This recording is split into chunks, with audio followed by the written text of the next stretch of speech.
Championship for 250cc motocrossers opened in Gainesville, Florida at the famed Gatorback Cycle Park. It was Mike Kiedrowski early in both motos that established himself as the rider to beat. Given the best chance to do that, rider number one, the defending champ from Sherwood, Michigan, Team Honda's Jeff Stanton. Stanton, though, was no match for Kiedrowski on this day. The best he could muster, as Kiedrowski took both checkered flags, was a second and a fourth. The overall honors for the day belonged to Kiedrowski as well as the points lead. On to New England and one of the roughest tracks in the series. It was Southwick, Massachusetts. Here the battle continued to rage between the two title contenders. Moto number one, it was Jeff Stanton with Mike Kiedrowski close behind. They battled that way all day long. Moto number two, Kiedrowski rebounded to take the checkered flag. He would take the overall win for the day by virtue of the fact that he did the winning in the second moto. Round three of the 8-race series, High Point Raceway, Mount Morris, Pennsylvania, and a new challenger for the championship. Yamaha's Damon Bradshaw took the early lead over Kiedrowski in moto number one. Kiedrowski, though, ran the Yamaha rider down to make the pass and win the moto. Stanton, meanwhile, was struggling. The defending champ could only muster a fifth and a fourth, finished fourth overall. Second moto, all Damon Bradshaw, while Kiedrowski finished third. He took second. Bradshaw's first win since 1 year ago at Hangtown. That's where we are today on Cycle World. For 25 years, motocross in Northern California has been synonymous with a single event known simply as Hangtown. Motocross legends like Bob Hurricane Hanna, Jeff Ward, and Rick Johnson have all tasted the champagne at this famous event. Who will be the next rider to join the ranks of Hangtown champions? That's what we're here to find out. Hello, everyone. I'm Larry Myers. Welcome to the silver anniversary running of the Hangtown Motocross Classic. With me to help bring you all of the exciting action, my Cycle World colleague and Prime Network's expert motocross analyst, Jim Holly. Jim, I'm looking at a couple of stories out here today. One, we have the points battle, Mike Kiedrowski and Jeff Stanton, as we reach the midway mark of this 250 National Championship season, are going at it tooth and nail. But the second story is the racetrack. The folks here at Hangtown, in honor of the 25th anniversary, have built an all-new facility, and it is awesome. That's right, Larry. They've done a great job here. You know, after 25 years of racing on this track, they thought it'd be kind of nice to change the whole track. And me being racing here years ago, they've changed the track. It's tremendous. I think it fits the riders. There's going to be a lot of good action out there. Track's real technical, real fast. I think it'll be some good racing. So let's take a look at the new Hangtown track. Idea behind it was to try to make a little different design. It was probably more spectator-friendly and spectator-oriented. We also wanted to try to work on the soil type and put in a permanent facility here that could be used time and time again without a lot of changes in it. And the riders, the input of them, do they like the new track? Everything I've heard so far has been very complimentary of what we've been able to accomplish. We had a good time doing it, a lot of fun up here, and I think we have got something that will make everybody happy. Yeah, I like it. I think it's a little bit better. It's maybe one line in some places and better in others. So I think they, at least they're putting in an effort. That's good. I like the way the start's set up. I think that's going to be good for a lot of good starts, better than the past. In the past it was so fast, and I think now it's slowed it down a little bit. And on the track and stuff, it looks like they kind of worked the track a little bit better, and it's a little bit loamier than in the past where it's been real hard packed. So I think it's going to have a lot of good racing today. What's long-term goals for Hangtown? Well, I think Jim's long-term goal, obviously, is to bring a GP into this part of the country. We have not had one here, to my memory of 15-plus years of doing this. Very simply, that is the ultimate goal. The state would like to see us do it. The Dirt Diggers North would like to see us do it, and I think everybody's really got that as the bottom line that we're going for. And the new track design here at Hangtown, you like it? It's okay. Just okay, and what it means? Like, how do you like the new start? Well, they got such a big area to work with, and they don't use it. Seems like they don't really put that much effort into it. What about the water conditionings? Looks like it's a little bit more better water, better prepared track. Well, I'm sure they have to do that because they know if they don't do a decent job of preparing it, they won't have a race here any longer. So they're trying. Not a whole lot of enthusiasm on the part of the defending national champ in the class, and look at why. Look, see that jersey?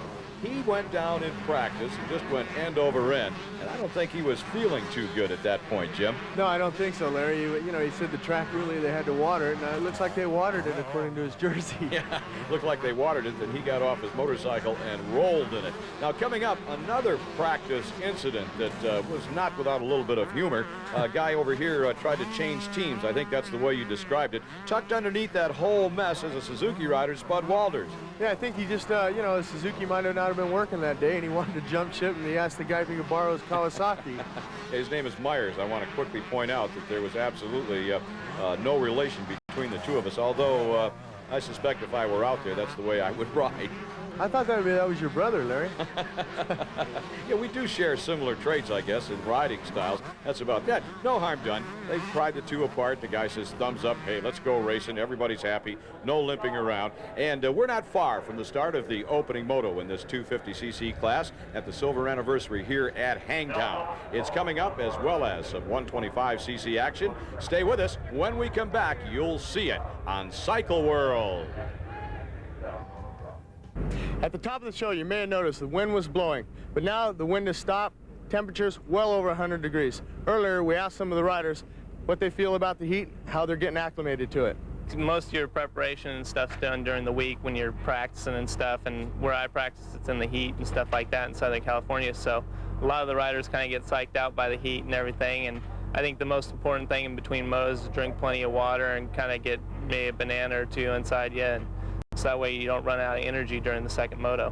Well, where we've been riding out in California, it's been pretty warm. It's been real similar to this, and you know, also back home, it's been real hot. But there we have the humidity. We just try to keep as many fluids in my body as I can, and rest as much throughout the day as I can, and just be patient on the racetrack and use what you have to use at the right time. Well, I particularly don't mind the heat. I enjoy the heat. I'm back to Michigan where it's hot and humid, and I always say the hotter the better, because I enjoy the heat and the pressure going out there and being able to withstand it.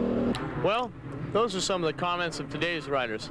But I remember back when I used to ride, I always used to look for a lot of shade, used to drink plenty of fluids, and I never ever used the air conditioner in my rent-a-car or hotel. That was the best way for me to get acclimated.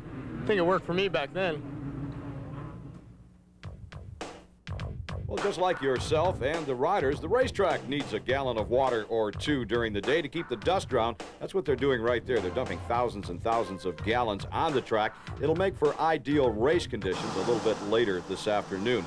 First, though, let's go back to Mount Morris, Pennsylvania, the previous event. It was there that Damon Bradshaw emerged as, well, not a championship contender. He has to prove that. But it did emerge as a front runner out here. Well, I think he needed that win, him and Yamaha, because he floundered in the first two rounds, and he was able to rebound and win here in Mount Morris. Yeah, floundered isn't the word. He finished 5th and 9th, and he was one of the preseason picks to take it all. But here at Mount Morris, Bradshaw really got it together. Now, Mike Kidrowski went on to take the win in moto number 1, but the second moto, Damon Bradshaw rebounded and said, hey, guys, I'm showing you where it's at from now on, and he went on to capture the victory, leaving Kidrowski back in a number 3 position. Kidrowski ended up with 2nd overall. Stanton did not do well at all at Mount Morris, as we earlier pointed out. He finished 4th overall on the day. There's Mike taking the checkered flag at the end of moto number 1, and Bradshaw putting it in gear in the second moto.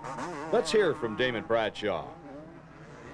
Yeah, I'm real happy to, like I said this morning, I'm real happy to come back to Mount Morris, and it feels really good to ride in front of this crowd this morning. I didn't quite know if they were behind me like they normally would, but when I did that parade lap, man, those people really made me feel good, and I have to give that win to them. They did it for me, they cheered me along, and that's what kept me going. Well, today Damon Bradshaw will be facing a California crowd. Here's a look at the results from Mount Morris. Bradshaw with a 2-1 took the overall. Then it's Mike Kidrowski, Mike LaRocco, Jeff Stanton, and Guy Cooper rounding out the top 5. Taking a look at the standings now, after 3 events, Mike Kidrowski on top with 142 points. He has 2 wins. The other win, of course, going to Damon Bradshaw. Jeff Stanton with no wins is in the number 2 position. That brings us up to date, the silver anniversary running of the Hangtown Classic. Here's a look at the race analysis. Last year's winner, Damon Bradshaw, will run 2 motos today, 30 minutes plus 2 laps. We'll talk about that a little bit later. Jim Holly, 97 degrees. It is hot, and it's not going to rain. That's going to be a big factor, the heat, Larry. And all these guys, they have to put the fluids in prior to the event. They can't push them down the day of the race. You're just going to get stomach cramps. start extremely critical, and I would think with the heat situation being the way it is today, you want to run out front as early as you possibly can. Well, you're absolutely right, Larry. Let's see who gets to start today. Well, the gate has dropped, and the first moto at Hangtown is underway, and they pile up in the back part of the track. Let's move the camera over. There it is. Ray Somo and Lance Smale. Somo rider number 30, Smale number 36, getting together to talk things over. Meanwhile, Damon Bradshaw, just a little bit further on up the track, had his problems. He's going to start at the back of the pack. It's going to be tough to catch this guy, Mike Kudrowski, who's being chased by Buddy Antunez in third place, the local favorite from Pollock Pines, California, Team Honda's Steve Lamson. Right now, though, it's Kudrowski, the action on the track for the number 2 position. Well, Kudrowski's out setting the pace right now. As you can see, the track's up and down hills. It's got a lot of grooves in it, and they have to pick their lines. They want to make sure they get both wheels inside the grooves. They're just working their way. Kudrowski's setting a mean pace right now. He wants to try and break loose.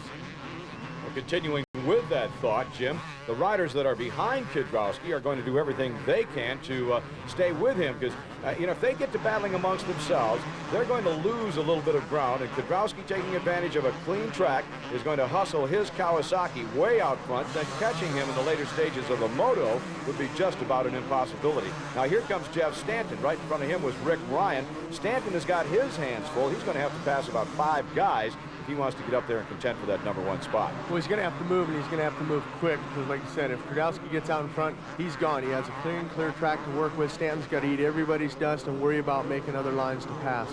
Well, we'll find out if Stanton is able to get that job done, or if the pass can be made by Lamson when we come back. Here's the way they stand, and stay with us on Cycle World. Welcome back to Prime Network's exclusive coverage of the AMA National Championship Motocross Series on Cycle World. We're at Hangtown, Northern California, where we're watching round 4 of the championship series. Rider number 7 on Team Suzuki's entry is Guy Cooper. Cooper, though, not a factor in this one, but Cooper is one of the most enjoyable riders I think you'll ever see on a racetrack. He's got to be the best rider to watch out there. He's just phenomenal the way he gets away with a lot of the stuff on his bike. Yeah, his forte really is jumping. We're not seeing a lot of that action. It'd be fun to see him in this section. That was Mike Kudrowski, who's running up front. Here's the battle for the number 2 position. Lamson makes the pass. He's been chasing Buddy Antunez for the past several laps. He finally got the job done, has taken over the number 2 slot. Now, in almost his backyards, he's from nearby Pollock Pines, California. The question is, can Lamson catch Kudrowski? Well, it'll be interesting to see. You know, Lamson's coming off of a broken leg from last year. He won the event here in the 125 last year, so he's got plenty of experience here, Larry. Yeah, that leg was a factor in the early going of the season, and it made a lot of folks wonder why Team Honda tapped him for a factory ride. So we put that question to Steve Lamson. Why? I think a lot of it, 91 when I was riding on the Peak Pro Circuit team, I did a lot of testing with Dave Arnold and for the pre-production bikes, and I've in the past I've been really good at testing. So I think a lot of it was they wanted me on the team for a lot of testing, get the bikes good. I get along with all the guys really good, and basically, just starting off in the 250s, Supercross, and I've done pretty good at some of them. So I think he, figured that I'd get better and thought I had a lot of skill and maybe a little bit of both, testing, and thought I'd be there right at the top too. Bottom line is, Steve Lamson is a fine representative, and he really works hard to better himself on that motocross track. Right now, running in the number 2 position, Mike Kudrowski right in front of him. He's doing everything he possibly can to reel him in. Meanwhile, back in the pack, Stanton is emerging, and now he's challenging Buddy Antunez for the number 3 slot. Yeah, Stanton's making a charge right now. He's there he goes right there for the pass on Antunez. Just flat out jumped him. Yeah, he got the drive off that jump is what it looked like to me, and had just a little bit more power, a better line. We're going to go back and take another look at this in just a second, and you can point out where he got that power from. But now it's Jeff Stanton on the move as he's taken over the number 3 position, and he has Lamson, his teammate, and Kudrowski just a short straightaway in front of him. In fact, you can see them right there doubling back. Jim, how'd he do it? Well, what happened here, Antunez drifted up a little bit high, made a little bit of bobble, and I think Jeff capitalized on it and knew that he could drive off the jump a little bit. Here he just flat flies right past Antunez. That's part of being a factory rider, knowing where your opponent is going to be, and probably where you think he just might mess up. Jeff may have set that up a lap or two earlier. Now Guy Cooper is getting into the act. Guy Cooper, rider number 7. Antunez had dropped all the way back to 4th, and here comes Guy Cooper, and Cooper wants a piece of Antunez. Yeah, I think, like you said earlier in the show, Larry, Antunez is coming off an injury, and I think maybe he's just hasn't had the pace. He's not used to running this pace for 35 minutes. Yeah, well, he's better get used to it in a hurry, because Guy Cooper is breathing down his neck, and Guy Cooper, first season ever on a 250 machine. He's been primarily a 125 rider outdoors, and Cooper is in no mood to mess around. He has hinted, I say, at retirement. He refuses to say yes or no, but the hints kind of say probably this is his last season. There you go. Inside, and Cooper, there was no room there. I don't know where he found that pass. Well, I think he made the room. He just flat moved Antunez out of his way and said, I'm going to the front. You can work your way back. Cooper has hinted that it might be his last year. He didn't want to make it official because he didn't want people to feel sorry for him, and he didn't want people to think that, hey, he's got to win out here now, and he felt that if he made that announcement, then he might even slack off. So he's left the door open. He says, maybe I'll come back next year, maybe I won't. Meanwhile, behind Guy Cooper, in fact, behind Buddy Antunez, a battle raging as Mike LaRocco has come from out of the pack. Yeah, he had a terrible start. Now he's challenging for 6th place. That's currently held by Brian Manley. Well, that's his trademark. He always seems to get bad starts here in the Nationals. Whoop, there he goes. Yeah. He picked off one more. He made a good move there on Manley. He takes over the number, let's see, that would be the number 6 position, dropping Manley back to 7th. LaRocco is really on the gas, and you pointed it out. He's done that throughout his career. Yeah, he's got to make moves. Anytime you get a bad start like this in National, you only have 30 minutes to work up. If you come up on a rider, right when you come up to him, you have to pass him and move on. You have to concentrate on moving to the front. And that's what LaRocco's doing right now. He's riding aggressive. Yeah, I would think that by moving that quickly, the rider does not have time to set up, does not have time to block you, whereas if you continue to follow him, he knows you're back there, and he's going to stay in front of you. So the front-running positions are set for the drag race to the finish. LaRocco is in 6th, Kidrowski out front. Stay with us. We'll see how it comes out on Cycle World.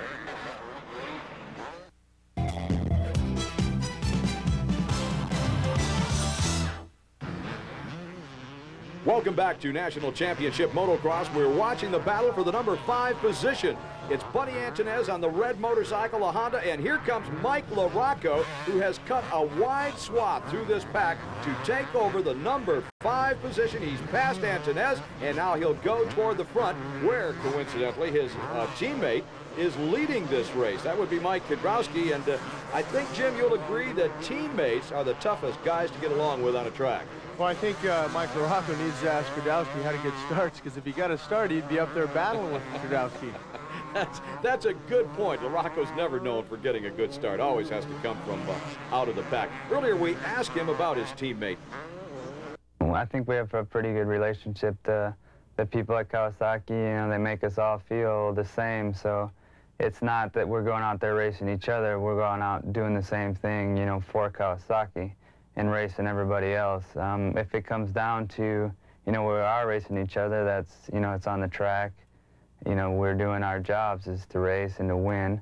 So I think with me and Mike, things are real good. Well, there's another pair of teammates, Jim, that in just a few more corners are not going to get along well at all. Jeff Stanton trying to put the moves on Steve Lamson, and he did.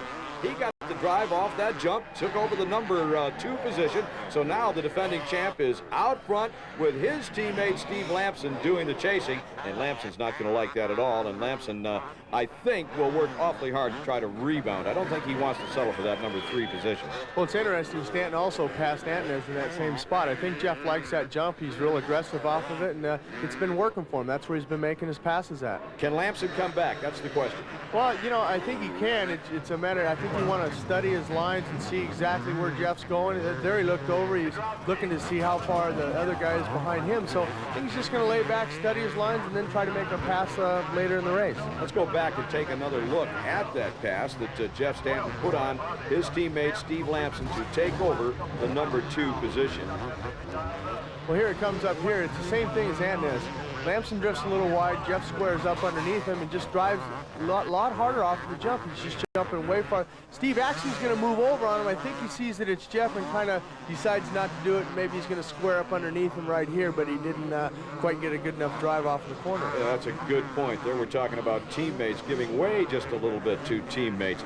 Meanwhile, Mike LaRocco continues his charge. He is just past Guy Cooper, rider number 7 on the Suzuki, just past Cooper to take over the number 4 position. Now, Cooper, he gave way reluctantly, and it held LaRocco's charge up considerably. Meanwhile, the guys out front, Jim, were streaking away from them. The question would be, LaRocco moving as fast as he is obviously going, does he have time to catch them?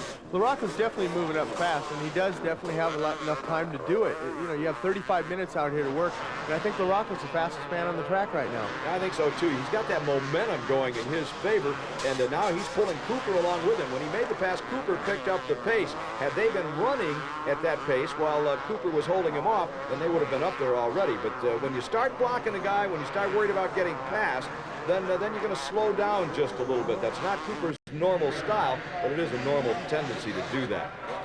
Well, here we got another battle, Larry, for the 6th place between Larry Brooks and John Dowd. It's interesting to see Dowd working his way up from a bad start. You know, he won here 2 years ago. Yes, he did.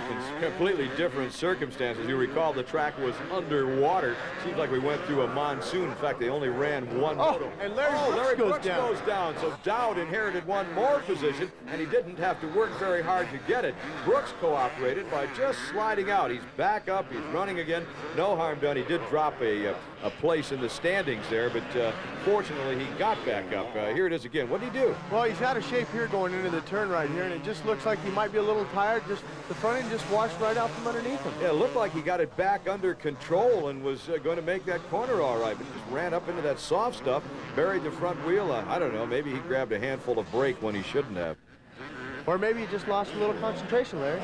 Well, that's a distinct possibility. Larry Brooks has crashed a time or two in his career. Always rebounds, though. Here's a guy that has not rebounded at all well today. He started the moto with a crash in the first corner. He's up to the number 20 position, but, boy, that's not where he should be. He should be up inside the top 10. He's had ample time to get there. Well, look at that. Look at that. He's just not riding well at all.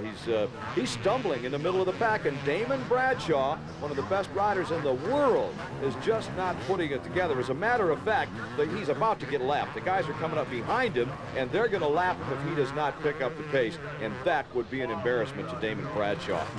Well, I think an embarrassment. Look, there's the blue flag right there. Yeah, see, the guy's telling him, he's saying, move over. The guys are coming up behind you. Don't get in their way. If I'm Bradshaw, I'm embarrassed. And look, Dag Boyson says, well, we'll move over after I go ahead and get around you. And he took advantage of Bradshaw moving out of the way to make the pass. Meanwhile, up front, here come the Chargers, 3rd place. Pollock Pines, California, Team Honda Steve Lamson, and the crowd is behind this guy here today. In defense of Damon Bradshaw, Larry, you know, we don't know if his bike's broken or maybe Damon's hurt himself. Well, that's a good point. I guess I was a little bit harsh on him there. Meanwhile, at the front of the pack, Mike Kidrowski is taking the white flag. He'll have one more lap to go. Here it is, white flag waving, and boy, he's happy to be seeing that. And I still have to think that Bradshaw's going to be happy to see it too, because if the bike is not working, if he's not working right, whatever it might be, he'll want to get this moto over. Kidrowski has had it his way. Took the lead at the opening gun, and man, he has done nothing but put distance between himself and the rest of the pack. Behind him, he's being chased by the defending champ, and look, Kidrowski waving at the crowd. He's pumped, but he's being chased by the defending champion, Jeff Stanton, who charged from out of the pack. He's the guy that really I thought this series would belong to. Not turning out that way. Here comes Steve Lamson. Look at him. Boy, he's happy, isn't he? Yeah, it's got to be a hometown favorite here, finishing 3rd like this, coming off of a broken leg last year. It's a great performance for Steve. It's his best finish this year on the National. Yeah, he did. We started talking about that crowd being behind him all over the track. They're hollering, they're shaking their hands at him, they're waving their shirts that are off in this hot temperature, and Lamson has responded. He's turned in a great ride. He won this event on a 125cc, and who knows, it could turn out that today he'll win it on a 250cc. So we'll just wait and see how this one turns out, the second moto. Kidrowski obviously going to win This one walking away. He's slowed the pace now. He's circulating around the racetrack. He acknowledges the crowd every once in a while. Most of them, as I said, are starting to chant for Steve Lamson, who's finishing third. There was the checkered flag. Mike Kiedrowski brings it home, the winner. And take a look at the finishing results. It's Kiedrowski, Stanton, Lamson, LaRocco, and Guy Cooper in that order. Meanwhile, my partner in crime here, Jim Holly, a former racer himself and has been in that victory circle, is now going to go down, or is already there, I should say, to visit with Mike Kiedrowski. Let's hear what they have to say. Great ride, Mike. By our count, it was about a 15-second lead. How'd you do it? Well, I just got a good start. You know, I was just waiting for that hole shot, and I got it, and just kind of rode my own race. I knew Lamson was back there. I knew he was fast in practice, and just kind of rode my own race and, you know, concentrate on being smooth and not sliding out and stuff, and I think that's what paid off. You're really not sweating that hard. You must have got acclimated to that heat. How was the heat out there? It wasn't really that bad. I thought it'd be worse, but, you know, it just went easy, and when you ride like that and you're out in front, it's easy, so you don't sweat as much. Great ride. Good luck second moto. Thanks a lot. Traditionally, the 125 class is used as a stepping stone towards the 250 and 500 class. Ironically, here today, competing in Hangtown, we already have a world champion entered. South Lake Tahoe's Sean Palmer is making his debut today at Hangtown. However, at the tender age of 24, Sean is already a four-time world champion in the sport of snowboarding. Trying to promote O'Neill.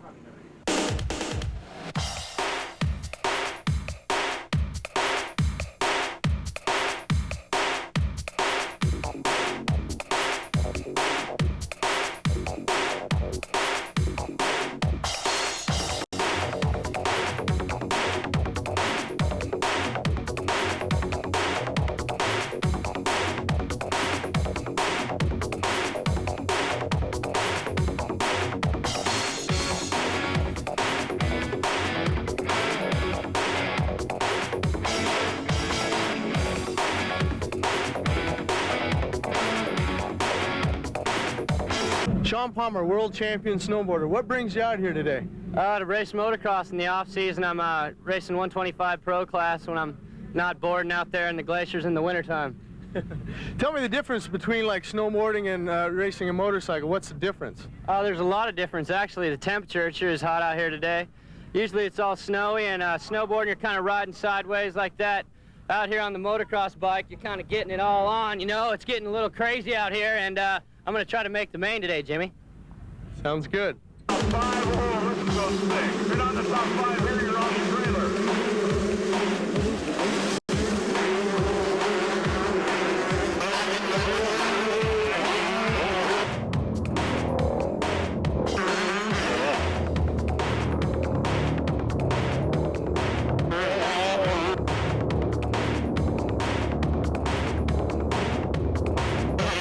Well, the temperature's a lot different. Snow and dirt's a lot, and the temperature.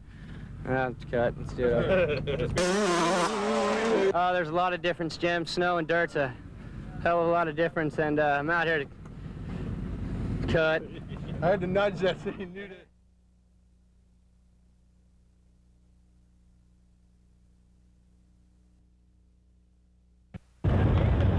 It's the AMA National Championship Motocross Series. We're at Hangtown in Sacramento, California. The crowd is set, and so are we for 125cc action. But first, let's go back to Mount Morris, Pennsylvania. It was the previous race in this 125 class. Let's see how they shook them out. The focal point at Mount Morris was rider number 593, at least in the early going. That's Robbie Rayner. Not because he was leading the series, Jim, but because he is probably the most heralded rookie rider to come along in years. He just signed a brand new factory contract for a whole bunch of bucks. I wish I got that kind of money when I was a rookie. I'll bet you wish you could have that kind of money right now, or maybe in the best season that you ever had. In any event, he took a lesson today from the pros, or that day I should say, in particular the defending 125 national champ. That was Jeff Emig out front, and the guy that made a lot of noise coming from out of the pack, number 16, Doug Henry. Henry is the series leader. He's gone fast all season long. Rayner did not do all that bad. He finished 7th and 8th in the pair of motos for 7th overall. I think for your initial outing, that is pretty good. I think it's got to be great, you know, 7th overall for his first national, first pro race for that matter. It's a great job. a year or so down the line, and he'll take the checkered flags. Let's go to Jeff Emig in winner's circle. Yeah, be happy. Well, both motos is definitely the way to win it. And from a start to finish, both motos, you know, I couldn't ask for any more. You know, there at the end, I'm kind of telling myself, you know, you've done this before, let's just keep calm, and do this again. Well, you really made a statement today, haven't you? Oh yeah, like that's what I'm gonna try. The year has been so-so for me, but I'm here to show the last year's champion's back, and he wants it again. Well, I think you call that kind of confidence a champ attack. We'll find out. There are 12 races in this 125cc series. A long way to go. Here are the results from Mount Morris. Emig, Henry, McGrath, Ryan Hughes, and Eric Kehoe rounding out the top 5. Take a look at the standings after 3 rounds, 3 different winners. It's Doug Henry on top, followed by McGrath, Emig, Kehoe, and Ezra Lusk. And that sets the stage for round 4 of the 125cc championship series here at Hangtown. We'll take a look at what went on, the action a little bit earlier today. At the front of the pack, it was Ezra Lusk. At the back of the pack, a rider that you know very well, Jim, used to race against him. Yeah, that's right. Johnny O'Mara's caught underneath Jimmy Gaddis' bike there. Brian Ross trying to get up. It's unfortunate for Johnny. He's trying to make a comeback. Well, he'll have ample time to make a comeback today, as he'll be at the tail end of the race pack. Meanwhile, up front, it's Ezra Lusk. Lusk is good at getting hole shots. Lusk is good at losing his concentration, and a little bit later in this moto, you'll see exactly what I mean and what will happen to him. Remember our champ, the bold, brave words? There he is, running in the number 2 position. So he's making his prediction come through. Jeremy McGrath holding down the number 3 slot. This is the early going of moto number 1. Now watch this. Watch Lusk as he comes around the corner. Wham! He ran into a pole that supports the fence and went down. Jim, it's not only painful, but it's a good way to cut your racing career short. Well, I've done that a few times. I don't know, you just lose a little concentration, you dive a little bit inside, he might have been excited leading the thing, and the pole just caught the front brake and locked the front wheel on, as we can see coming up to it on the replay. He's riding good, he's out front, riding aggressive, just looks to dive to the inside a little bit too much. Bam, the pole catches the front brake, tucks the front end underneath, and as you said, Larry, lucky he didn't bust his wrist. Well, I've seen Ezra Lusk do that so many times this year. He had best straightened that part of his riding out, and frankly, I think he will. So Ezra Lusk is having some bad luck at the other end of the spectrum, though. Having a good time of it out here today. Rider number 100 is James Dobb. He's chasing Eric Kehoe, number 22. He'll put the move on Kehoe, and Dobb is doing well. He's an English rider, Jim. Came over to this country to make his mark, and as he made that pass, I think he's also made that mark. But he's doing really well. He's coming off of a wrist injury. He was out the first 5 months of the season here, and seems he's got the wrist in working order. Well, I think what he has in working order is that Kawasaki and this racetrack.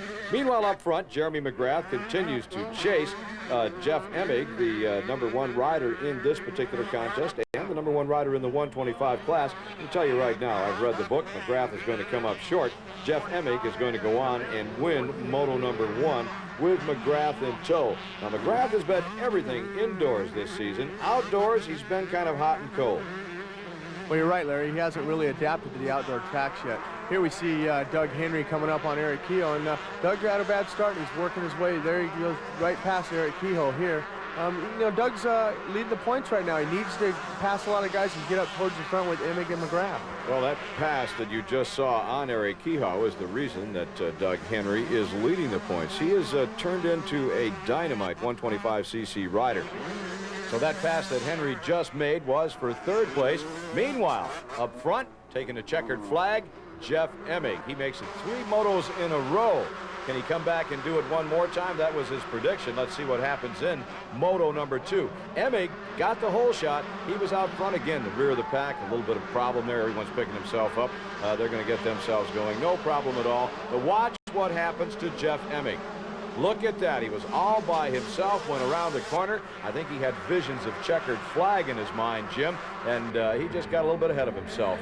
Well, I don't know if he had visions of the checkered flag. I think that they watered the track there a little bit, and it was kind of a little slippery there because the front end just flat washed right out from underneath him. Meanwhile, James Dobb, the English rider, takes over the number 1 position. He's being chased by Doug Henry's teammate. That's Jeremy McGrath, the man that's done it all indoors. The guy we said had been spotty outdoors. He's won a couple couple of events this year, and he's going to go on and make the pass on Dobb here. But James Dobb is doing a very creditable job holding down that #1 position with a lot of pressure behind him. Pressure's the right word, Larry. He's got about 39 guys that want his spot. Here we're going to take a look at the replay. Emig just goes into the first turn, front end just washes right out from underneath him. And bang, down he goes, and that's only the start of his problems. Watch this. He tries to get the motorcycle up, the bike is hit, and several riders decide to occupy that airspace that Jeff Emig owned. Watch him now. He's just going to, oh no, he says. He puts his hands up to his helmets. Actually, he was just adjusting his goggles, but it looked like he was giving up the ship. But give up he did not do. He got a swap through this pack, Jim, like, well, let's call it a championship swap. Ended up passing 33 riders to finish in the #7 position. I want to tell you, that's some kind of ride. Well, that's a mark of a true champion, never to give up and always give it the amount of points that you can. And it's a great ride for Emig to work up to 7th position, Larry.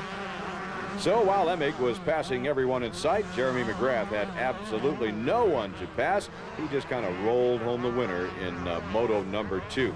Let's go to the overall winner of the day, Jeremy McGrath, see what he had to say. Jeremy, great ride. You know, 2-1 gives you the overall day. Tell us, what did you do different between the motos? Well, I just tried to ride the moto the same as I did the first time. I think I lasted a little bit longer than that time. I think the heat got to me a little bit more in the first moto, and I think I didn't let it get to me that time. How's the track holding up? You know, the new design, they're getting enough water for you guys? Track is okay. It's a little bit one line, but, you know, hey, first year with a new track and stuff, you know, I'm looking forward to coming racing next year. Great ride, Jeremy. That makes 2 wins for you this year on the championship. Think you can get it back? Well, we'll see. It's a long haul, but I'm trying my hardest. Thanks, Jeremy. Thanks. Great future ahead for that young man. Here's the way they finished at Hangtown in the 125 class. McGrath took the overall with a 2nd and a 1st in the 2 motos. Then came Doug Henry, Jeff Emig, James Dobb, and on down the line. Here are the standings now. Henry's still out in front, although he has only won 1 event, and McGrath has won 2. Henry has a 20-point lead in this championship chase in the 125cc class. There is still a lot of action remaining here at the Hangtown Classic. The 2nd moto in the 250cc class is coming up. It's going to be a barn burner. Stay tuned to Prime Network and Cycle World.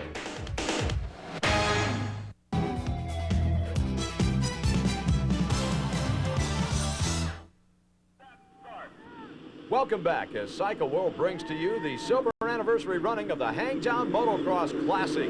This is the 2nd moto in the 250cc class. Out front, once again, Mike Kudrowski with the hole shot. Oh, and some action in the back of the pack. Guy on the left wanted to go right. There was someone in his way. Yeah, they just clipped each other. You're right, though, Larry. It was Mike Kudrowski out front and just he's setting an early pace again. Well, he is, but he's got some company up front. It should be good. There's Steve Lamson close to the front. Jeff Stanton was running 3rd. Running back in the pack one more time is Damon Bradshaw. Bradshaw is not riding well at all today. You have to wonder if that first corner crash in the opening moto maybe took its toll on Damon Bradshaw. There's Stanton working around the edge of the track, the outer edge of the track, right up behind Lamson. In front of him is, Ricky Ryan is up there in between Kudrowski and the rest of the pack. Yeah, and also Buddy Antonez, our old buddies up there. Buddy Antonez did a good job in moto #1. Unfortunately, he only did a good job for about 10 minutes. Then he went backwards. There's Antonez, rider number 32. Antonez, in fairness to him, out of condition. We saw Mike LaRocco, rider number 5. He's going to have to work his way through the pack one more time, but that's LaRocco's trademark, as we discussed. But out front with a cleared track, this is where he wants to put him away, is Mike Kudrowski. Well, I think he's really trying to study the track here, Larry, because there has been a couple races since they've been out on the track, and wow, as you can see, it's really dusty out there in the 2nd moto. Indeed it is. None of that dust bothering Mike Kudrowski, though, as he holds down the #1 position, followed by Steve Lamson. Then comes Buddy Antonez. Jeff Stanton making a move now, has moved to the rear wheel of Antonez. And, of course, running through Stanton's mind is not only getting out of that dust, but getting around Antonez so that he can, well, hopefully try to run down the leader. Absolutely. Every second he spins behind Antonez here, it just makes it easier for Kudrowski and Lamson to pull away from him. Jim, as a professional motocrosser, I'll bow to your expertise because I know that you have been in every one of those positions. So the question is, will Jeff Stanton pass Antonez? Can he catch Lamson and Kudrowski? We'll find out when we come back to the Hangtown Classic. While we were away underway. A couple of position changes. Stanton and Cooper getting by Buddy Antunez. Actually, Antunez getting back by Cooper, but here comes Cooper one more time. Draws alongside Antunez, and again he makes the pass. Now that graphic would be correct if we put it back up on the board. So Mike Kiedrowski out front. We're looking at a battle back in the pack, a three-way battle, because here comes Mike LaRocco to jump into it. Head and tail, wheels, handlebars, helmet, gloves, everything he's got. He's come from out of the pack, and Holly, another patented charge. You got to hand it to him. You know, he just knows how to knife through all these riders here. You know, here he's just riding really back and forth with Antunez. He's just fighting. There he goes for the pass right there, Larry. Yeah, back and forth, my eye. He just went to fourth. That's all he did, and Buddy Antunez went back. That's LaRocco's trademark. We've said it 2-3 times today, and now he sets his sights toward the front of the pack, where we have a battle between Steve Lamson. This is round number 2 of that one. They went at it in moto number 1, with Stanton coming out on top, and Jeff Stanton, who is rider number 1. Those are the 2 riders involved. Let's go back and take a look at the pass that Mike LaRocco put on Antunez. Well, here it is, Larry. LaRocco just drives to the outside, squares up underneath. Antunez gets a little bit of wheel spin here. LaRocco's got the drive on the approach to the jump, just out jumps Antunez and just makes a good clean pass. That's the kind of pass you want to make. Well, LaRocco has had plenty of practice, as in both motos today. He has come from out of the pack to put himself in contention for a win. It's Mike Kiedrowski way out front, but this is where the action is, the battle for the number 2 position. The teammates for Team Honda, and Lamson battles just a little bit. Stanton had an opportunity there, but they didn't take advantage of it. He's running in third, the defending champ. Now here's the thing, as Stanton drives, he got a good drive, so maybe he was able, maybe he did take advantage of that bobble by getting the wheel down and really uncorking that one, because he went by him like he was standing still. I promise he's not standing still, and he's not going to give up. I think this race is going to go down to the end. Here's another one that might go to the end. Guy Cooper is in 4th place. Here comes our old friend Mike LaRocco. Again, I point out to those of you that are listening, not to be redundant, but Mike LaRocco has come from a long ways in the pack to move into a position to challenge the front runners. Has just done a great job, and it's up to Cooper now to hold him off if he can. Cooper, though, has a tendency to ride his own race, and he's going to leave a door or 2 open for LaRocco. Well, I think if he leaves the door open, I think LaRocco's just going to come up and take it and just rip past him like he was standing still. Here he goes, just here like he that. goes. You no sooner made the call, and he did it. Now Cooper, I thought he was going to get a wheel on the inside there and maybe try to rebound, but there was nowhere to go. Meanwhile, up front, it's still hammer and tong, and here comes Lamson right back. He's got the good line on Stanton, and no, I thought he had a chance there to make that pass. Look, he's coming back again. This is an unbelievable battle between a couple of Honda riders. This time, Lamson made it stick. Now, I am surprised because Stanton was in contention for the title, and I really would have thought that Honda would have said, look, Steve, you stay behind Stanton. You know, Jim, maybe the hints were thrown at Lamson, and he just didn't catch them. We'll find out when we come back to wrap up this second moto from Hangtown. The laps are winding down at the Hangtown Classic. This is the final moto in the 250cc class. You're watching Jeff Stanton, who is in 3rd. Mike LaRocco right on his rear wheel in 4th. He came from out of nowhere, and now he's trying to get the wheel on the inside to make the pass. There goes LaRocco with a good drive, and he takes over. LaRocco is now in the number 3 position. That'll drop Stanton back to 4th. Now ahead of LaRocco, we have Steve Lamson. He's in 2nd, and our leader since the outset of this one is Mike Kiedrowski. Here's Lamson running in the number 2 position. Lamson is going to run home today with a 2nd overall, and that is not too shabby. The people here at Hangtown, look at there. Look at him pump that fist. Look at him clap. They love him. He's from nearby Pollock Pines, California, and they love Steve Lamson here. Meanwhile, Mike Kiedrowski is headed for the checkered flag. He's on his final lap, and Jim Holly has headed down to Victory Circle to join Kiedrowski. There's Kiedrowski waving at the crowd. I guarantee you, though, he's not getting the reception that Steve Lamson. Actually, you know what? Maybe he was not waving at the crowd. Maybe he was waving at Bradshaw. He just lapped Damon Bradshaw for the 2nd time today. I got to tell you, folks, I think there is something wrong with Bradshaw, because he is much faster than he has exhibited out here today. So Mike Kiedrowski makes it a double. He wins both motos to handily take the overall win for the day. That'll make it his 3rd of the year, if I'm not mistaken. Lamson comes home in the number 2 position, followed by Stanton, Mike LaRocco, and John Dowd. Did not see a lot of Dowd today. A good finish for that young man. He is the top privateer in the standings right now. In fact, Dowd has climbed to the number 3 position. Mike Kiedrowski is on top, Stanton in second, then Dowd, Lamson, and LaRocco. Kiedrowski with 3 wins, 192 points, is threatening to run away with this thing. Bradshaw has dropped out of the top 5. Let's go to Jim Holly, who is with our winner, Mike Kiedrowski. Tell some of the people out there how you've been getting these good starts, because you know, you weren't noted for getting these good starts, and you're pulling 2 hole shots and you're just walking away from everybody. 25-second lead, just flat put it to the boys today. Well, we've been working on our bike a lot, you know, through the Supercrosses and stuff, and I think we got our bikes running a little bit better for the Nationals, the way I like to have them run, and I think that's what's helping me on my starts, and we've been working a lot with suspension, so my Kawasaki's running great right now. I don't think I'm going to switch nothing for the rest of the 250 Nationals. I don't think I would either. I think you got the winning combination. Great job today, Mike. Thanks a lot. Well, despite Mike Kiedrowski leading the point standings, Kawasaki is only in the number 2 position in the manufacturer standings. Now, what you're looking at are the combined points earned by the various manufacturers from the 125 and 250 class finishes. Jim Holly has rejoined me in the booth. Jim, any final thoughts? Well, I think Mike's done his homework. You know, he's getting the starts that he needs. He prepared for the heat today. His mechanics set up the bike perfectly. I think they're on their way for a championship. I think so, too, and that'll give him a 125, a 250, and a 500 crown. In fact, 2 125 crowns. So for Jim Holly, I'm Larry Myers. We'll see you next time.